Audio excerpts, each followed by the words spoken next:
Good afternoon, Maple. Welcome to your science lessons. So yesterday we had a look at an irreversible change, irreversible reaction when bicarbonate of soda reacted with vinegar. Today we're going to have a look at a reversible change. It's something that you guys will have seen a lot of before. It's something we were hopefully going to do physically in class. And if you have your parents' permission and your parents' supervision, you might be able to do it physically at home as well. But before we do that, let's have a bit of a recap on what we looked at yesterday. So I'm going to show you a video. What I'd like you to do is, whilst you're watching the video, I'd like you to think about what we learned yesterday and see if you can explain what's happening in the video.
So using diagrams, using sentences, and using what we did yesterday, can you have a go explaining what happened in that video there? If you want to rewatch it, then that's absolutely fine as well. So pause the video, and then when you come back, I will give an explanation of what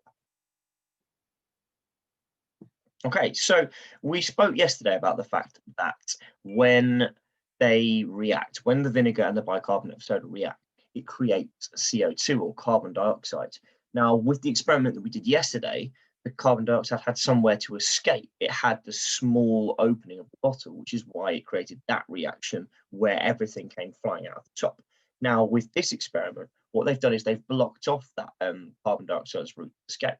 And as gas particles are further apart than liquid particles and then solid particles, it needs more space. And that's why they end up shooting off into the air like that, because as it builds up and builds up, the pressure gets too much, and in the end it manages to escape out of the capsule. So that was an irreversible reaction yesterday. There's no way that we could get the bicarbonate of soda or the vinegar back from that solution.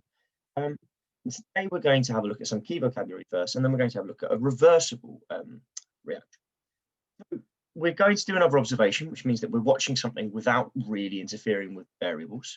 We're going to make a hypothesis, and hopefully you will all have had enough experience that you will be able to make a pretty accurate hypothesis with this as well. So the knowledge-based things that we need to know, a reaction is a chemical term when two substances interact with each other, just like the vinegar and the bicarbonate of soda yesterday. Reversible change is a change that can be a reversible change is a change that can be reversed, so you can get both of the materials back. But an irreversible change can't be reversed. Once that change has happened, there's no way that you can get them both back. And something else we're looking at today is combustion. Combustion is a reaction where a substance reacts with oxygen and gives off heat. That's how fire is created. So fire is the result of combustion. Okay, so we're going to be looking at candles today. We're going to, in particular, be focusing on what happens to the wick and what happens to the wax candle itself, and how those two things are different. So just pause the video quickly. What's your hypothesis? See if you can make a hypothesis to do with reversible and irreversible changes. Okay, so let's have a look at the key vocabulary that you guys will be using and what your activity will be doing whilst we watch this video. So Similar to yesterday, what I'd like you to do is I'd like you to write what you can see happening and draw a diagram for each stage. It's up to you what the stages are. There are a few different stages. There are some words that you should have a go at using. You should use the words heat, reaction, reversible, irreversible, and the word melt. That's a bit of a clue for you there as well. Some of you might want to get the word combust or combustion in too.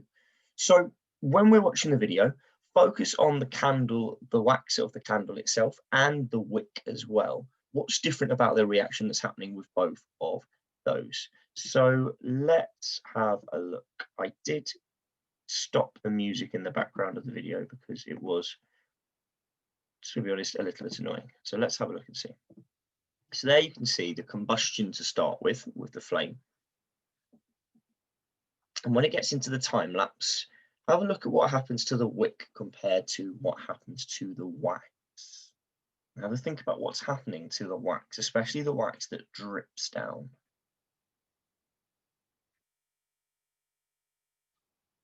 You can pause this video at any stage that you want to if you want to add another diagram. Some of the stages are very similar, but they can still be shown in a few different diagrams.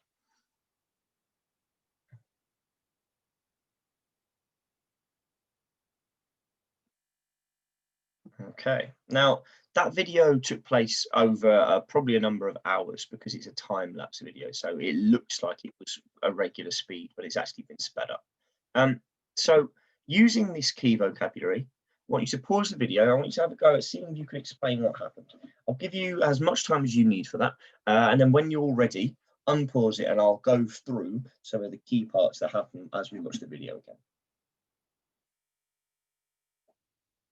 Okay, so let's have a look back over the video and I will give a bit of a commentary over the top to see if you guys got these parts right. So we can see that it starts off with combustion with match, and that gets applied to the wick. Now, the wick is normally made of a sort of treated string, and we can see that the wick gets shorter and shorter. That's an irreversible reaction. The fire needs fuel as well as oxygen to burn. However, the wax of the candle, if we look at the top of the candle on the left, we can see that that's melting and that's becoming a liquid. But as it gets further away from the heat source, from the flame, it's actually solidifying again. So although it looks different to how it looked before, it is a reversible reaction because we've got the wax back from it.